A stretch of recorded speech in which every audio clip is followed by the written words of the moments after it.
Are you here because lately you feel a little bit attacked?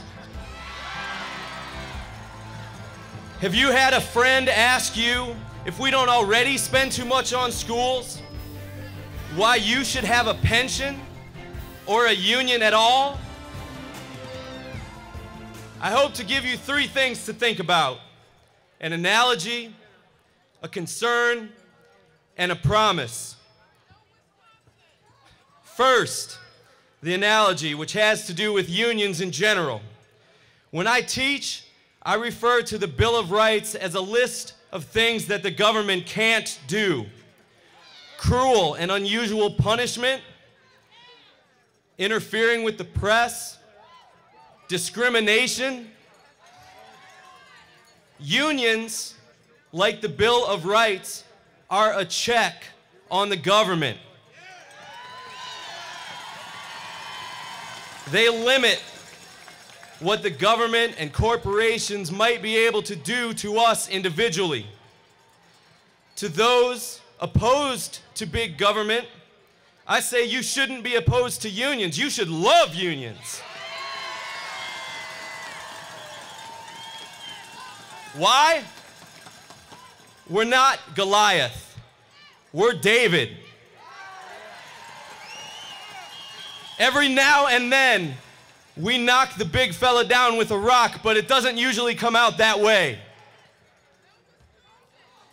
And we, no matter what party, we discuss these issues not to serve ourselves, but because great public schools are a shared goal of every group, every office holder, and every citizen.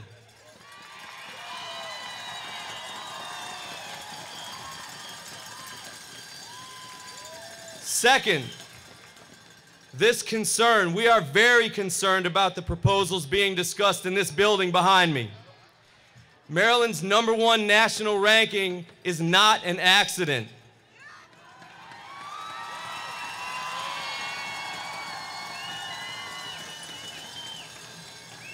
Maryland's educators build America's collective future in every student, using artistry and science every day with victims of poverty, crime, abuse, neglect, and broken families.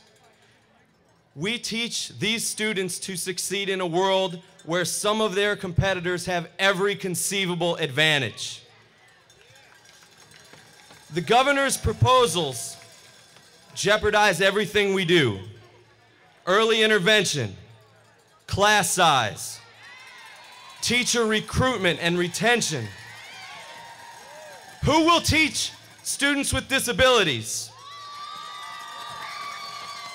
Will educators flee the tough schools, the hard-to-teach students, and the more challenging subjects? Finally, the promise. When elected officials promise proper funding for schools and retirement security for state employees, we hear it as we want our students to hear it when we tell them a test is coming. It's a promise, and we don't break promises.